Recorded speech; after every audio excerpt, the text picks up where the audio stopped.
Hey everyone, welcome back. Today we are going to be going over how I made these beautiful Tulip Macaron pops.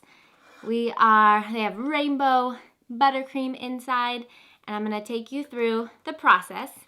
I have minimal supplies here, as you guys know, so I have a few little things I had to MacGyver, and I'll show you guys how to do that as well, so you don't have to buy a whole bunch of new things if you don't already have the supplies.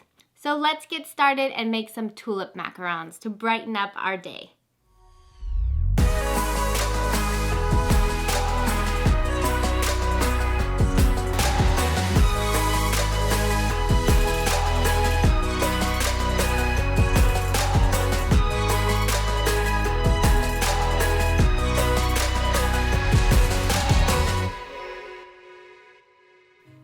All right, so let's get started on those tulips. The first thing you want to do is make sure you have your supplies. When you go to the grocery store the next time, make sure you have all your ingredients. What I also got at my grocery store were these popsicle sticks from Wilton. They were in the cake aisle with the flour, the sugar, or what's left of it. They did have these popsicle sticks. You can also try Amazon to limit your different places that you have to go. One thing I wanted to point out is that if you can see closely, these have specks in them. So what I had to do was, usually I buy blanched almond flour, which means the skins are removed from the almonds and then processed into a fine powder for your flour. But unblanched means that the skins are still in there, and that's what I had to buy. I couldn't find blanched almond flour during these times. So I used unblanched, and that's what these specks are. I think they look really pretty in the tulips, actually. I at first was bummed, and then I realized how cool. They give it a whole dimension without having to do any airbrushing or any other specific decor things. So I enjoy this look. You don't have to use unblanched or blanched. Do whatever you can find. After all my ingredients were here, I made a template. I drew my little tulip, and then I traced it on a parchment paper so I could put it underneath my silk pad or my non-slip surface and pipe and then take it out from underneath. Once you have your template made, all your ingredients, you're ready to get started, and we know how to make macs. If you don't, make sure you go back to my macaron tutorial. It has the recipe as well as a full in-depth process and tutorial on how to do macarons. So make sure you check that out if you haven't already. If you have, you can whip through this process. You have your egg whites in your bowl. Mix it up till nice and bubbly and foamy. Pour in your sugar. We're gonna whip it till it's nice and stiff. Once you get to that stiff peak, you're gonna take your dries that you've already sifted and pour them into your meringue in thirds. Carefully mix in all those dries. Try not to deflate. That's the main thing, especially with these powdered colors. If you're dividing your batter up, you do not want to deflate that batter.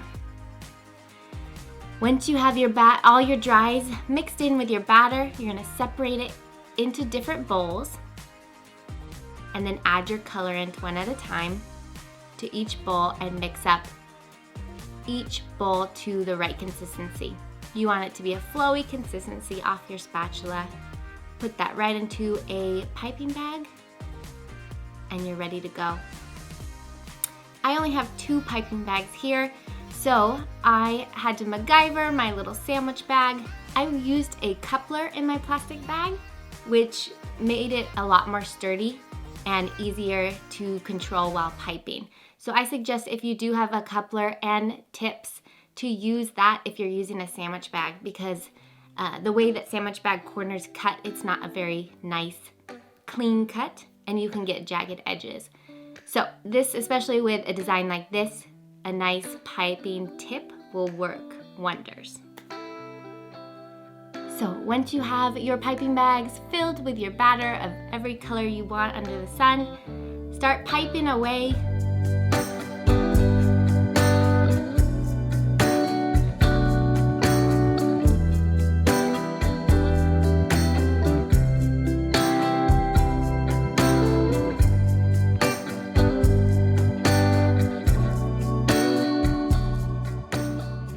make sure your piping tip is a little bit smaller so you have more control and you can get those fun edges that you see on these tulip designs. Once you have them piped,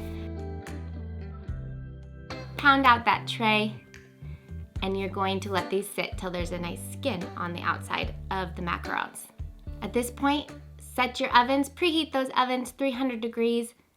This was my first time using my mother-in-law's convection oven, and they cook so much faster. It took 6 minutes off of my time for cooking, so I did 8 minutes for half the time, flipped my tray, and did another 8 minutes. Her oven was beautiful. I could do 2 trays at once with my alternating tray method that is in my multicolor macaron video. You can go check that out if you have questions about that.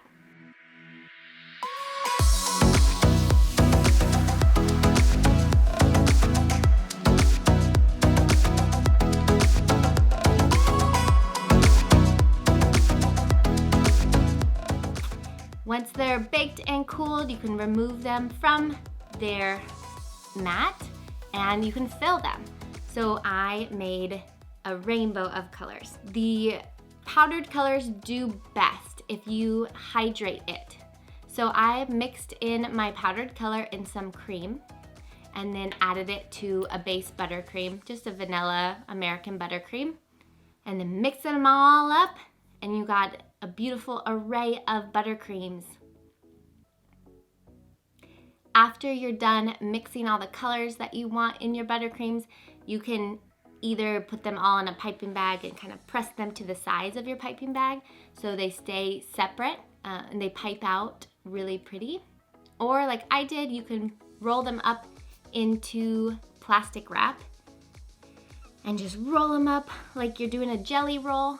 Snip the end of your plastic wrap and put it all into one piping bag and then go for it. Just pipe that out. I have a star tip here and make it pretty and colorful.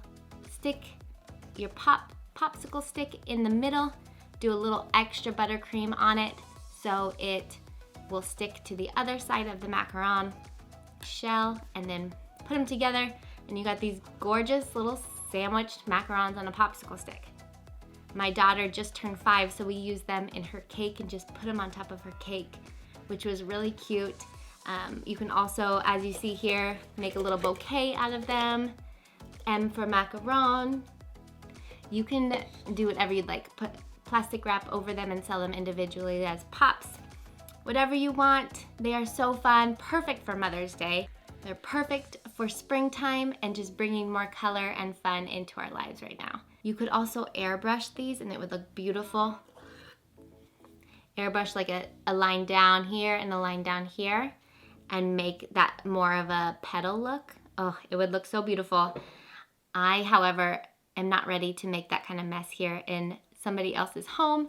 You need some type of cover or like backboard when you're doing airbrushing. So be careful with that. It makes a mess. And that completes our tulip tutorial. I hope you guys enjoyed this video. Please like it down below and you can subscribe to our channel if you haven't already. Please comment down below if you have any further questions. Let me know if you tried these at home. You can tag Bake Toujours on Instagram. We appreciate you sharing your time in quarantine with us. Please like this video down below if you liked it, obviously. If you didn't like it, you can thumbs down it, but it does hurt my heart. Much love, everybody. Have a pop.